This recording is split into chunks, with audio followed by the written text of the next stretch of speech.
자, 협상에서 서로 논의가 진척되지 않고 이제 대립되는 상황인데요. 이거를 협상학에서 뭐라고 하냐면요, 데드락이라고 합니다. 우리나라 말로 교착 상태라고 하죠. 임금체불 사건 같은 경우에는 굉장히 큰 돈이 걸린 경우 이렇게 데드락 상태에 자주 빠지곤 합니다. 근데 이제 데드락 상태에 빠지면은 이제 근로자분들 같은 경우에는 양보를 상당히 많이 할 수밖에 없게 되거든요. 자, 저번 편에 이어서 설명드리자면 임금체불액이 2천만 원 나왔습니다. 그런데 사장이 300만 원밖에 못 준다고 하는 상황입니다. 이렇게 하면 서로 제시하는 기준점이 굉장히 차이가 크죠. 이런 경우에는 당연히 데드락에 빠질 수밖에 없습니다. 그래서 제가 저번 편에서 가급적 사장한테 먼저 연락해서 기준점을 제시하라고 말씀드렸습니다. 그래도 임금체불액이 크면 당연히 데드락 상태에 빠질 수밖에 없습니다. 데드락 상태에 빠지면 결국에는 양보를 할 수밖에 없습니다. 근데 양보하는데도 기술과 원칙이 있는 법입니다. 어떻게 양보를 해야 되냐 하면요, 깔때기형 양보를 해야 됩니다. 자, 깔때기형 양보라는 것은 단계적으로 액수를 줄이는 걸 의미합니다. 처음에는 500만 원, 그리고 나중에는 300만 원, 그 다음에는 100만 원, 이런 식으로 액수가 점점 줄어들었죠. 이거를 바로 깔때기형 양보라고 합니다.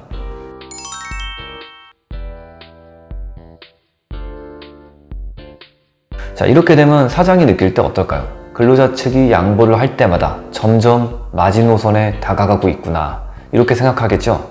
마지노선을 협상학에서 뭐라고 부르냐면은 유보가치라고 합니다. 유보가치에 다가갈수록 자신의 협상의 폭이 점점 줄어든다, 이렇게 생각을 하게 될 겁니다.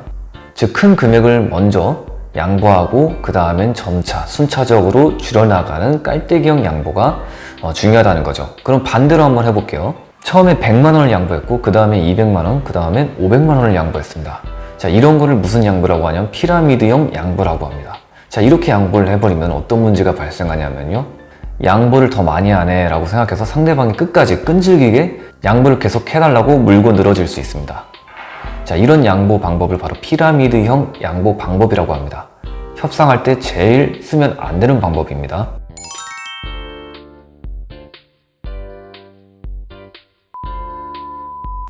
자, 그리고 양보할 때 한 가지 더 방법이 있습니다.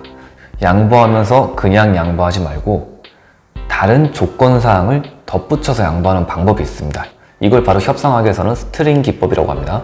자, 실제로 제가 말씀드린 사례에서 근로자들이 임금체불액이 2천만 원 나왔지만 최종적으로 사용자랑 1,000만 원의 합의를 보고 끝난 사례입니다. 그런데 이제 그냥 1,000만 원으로 합의한 게 아니라 양보할 때마다 여러 가지 조건들을 덧붙였습니다. 예를 들어서 처음에 이제 양보를 했을 때는 경비직 근로자들에 대한 휴게실 설치를 요구를 했고요. 두 번째 양보를 할 때는 휴게 시간을 늘려달라고 양보를 했습니다. 자, 그리고 세 번째 양보를 할 때는 감단 승인 동의서에 서명하는 걸 조건으로 고용 유지를 얻어냈습니다. 자, 이런 식으로 체불액이 상당히 많이 줄어들었지만은 장기적으로 보면은 경비직 근로자분들에게 상당히 유리해진 측면들이 굉장히 많았습니다. 이런 협상 방법을 바로 스트링 기법이라고 합니다. 앞서 이야기한 부분 다시 정리해 드리도록 하겠습니다. 자, 먼저 양보할 때는 피라미드형 양보가 아니라 깔때기형 양보를 하시고요. 그 두 번째, 항상 양보할 때는 조건을 붙여서 양보하시기 바랍니다. 자, 그럼 오늘 여기까지 하도록 하겠습니다. 구독, 좋아요 눌러주세요.